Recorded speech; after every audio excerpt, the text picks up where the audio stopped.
Okay, so I've got a starter piles of my red ribbon for the red section of this wreath.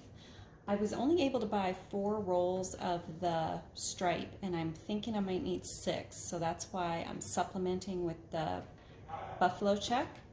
But let me just show you on this wreath form. Let me see how I can show you. So I've started this section, and I'm gonna leave, kind of think of your wreath as you divide it into a square.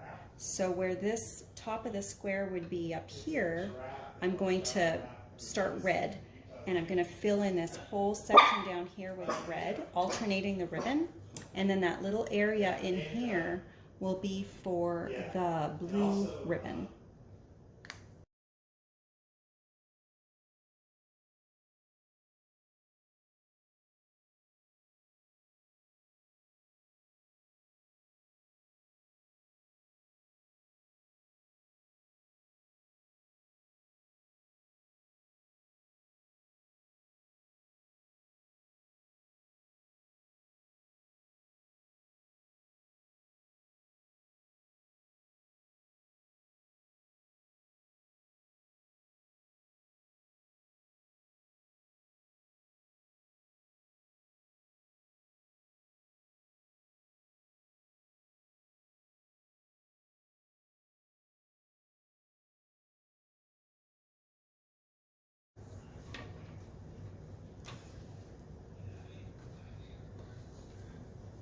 So what I'm doing to make the most use of my ribbon is I'm doing essentially, I'm going to pull them apart here so you can see where I'm tying these the knots.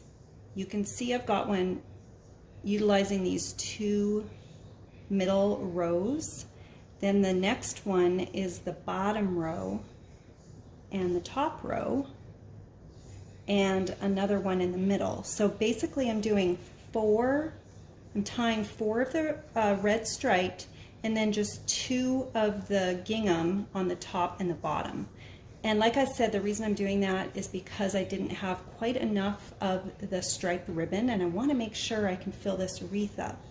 So I find it easier, honestly, I'm tying them in double knots. It's easier to tie them over here on a loose section rather than trying to tie them right where you want them to go. And then you just slide them over. And you can, fuss with them. I'm having to pick off some of the strings that are releasing from cutting this sort of a linen ribbon material, but I'm getting a nice full look. And as you can see, I'm barely through, I'm probably about halfway through my ribbon, that I still have 2 rolls of the stripe to cut. So that's why I have less of that, because I'm using more on the wreath. So I'm going to keep going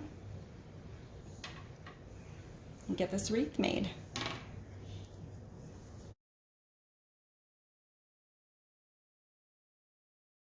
All right, I have finished tying on the red striped ribbon, striped in gingham, around probably just a little more than 3/4 of this wreath.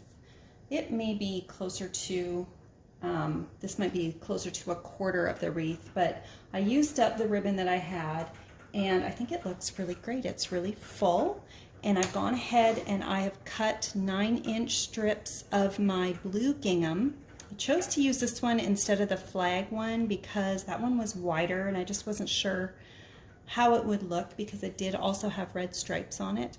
I'll show you that one real quick. So I think I'm going to save this for another project. It's too similar to what I already have going on. So I went ahead and pulled the wire out as well so that it's nice and flexible. I have this massive pile of wire, you guys. If you have any tips for what to do with it, let me know in the comments. So I'm just going to turn this around and we'll go ahead and tie off the rest of our wreath, and then we can hang it up. I'm so excited to get this on I have a 9-foot tall door at our new home.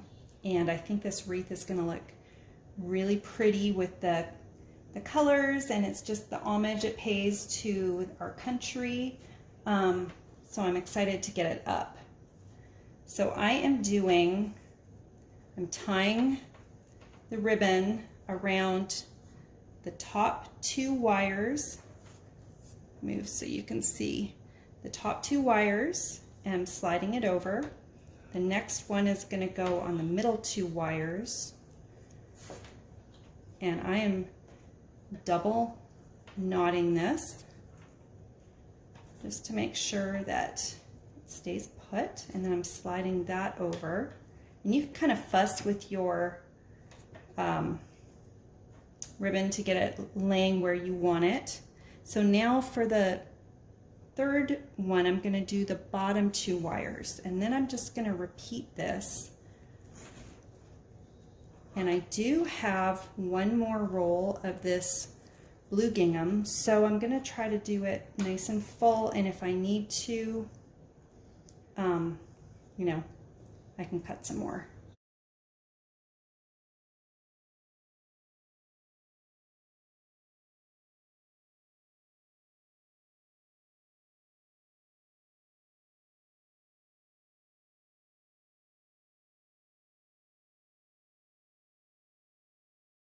Well, that roll of ribbon did not go as far as I was expecting it to. If I flip this over, you can look at the back. That's actually really pretty that way too. But, so I've got another roll of ribbon, which is gonna take me to about here, and you see I'm gonna have about 3 inches yet of wire showing, and I only have one more roll. But I do have a little bit more of the red stripes. So I'm going to go ahead and finish this wreath off, do the blue and then the red, and hopefully I'm going to have enough of the red to fill in that last. I should.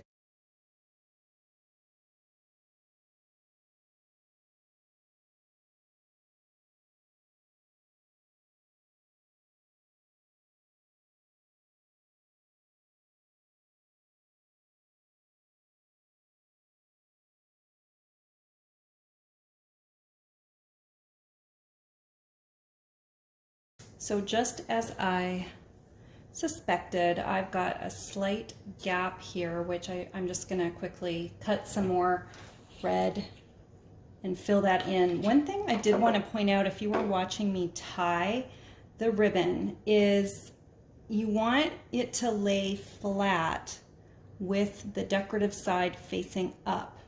So just kind of manipulate it. You can pull it and tug it and whatever. It's okay if the odd one is not, but for the most part, you want to see the fronts of the ribbon, and you can kind of fuss with it after when it's hanging.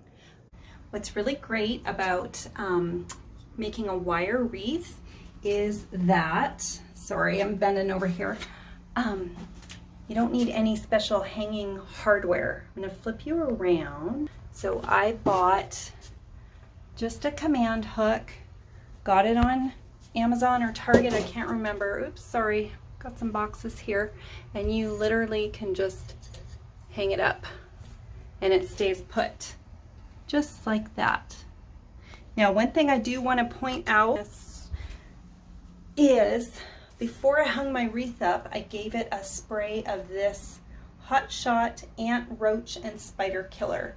It's got a fresh floral scent, and it kills for up to 3 months. And you guys, I heard about this tip from my friend Rachel at the Ponds Farmhouse, and when we moved into our new home, I sprayed it around the perimeter, you know, the doors, the patio, and saw a lot of dead spiders there for a while. But Rachel swears by it and says you can even spray it, you know, on your decorative items. It's not going to ruin anything. So I'll put a link to this below, and I hope you try this really cute wreath for 4th of July. Thanks for hanging with me today.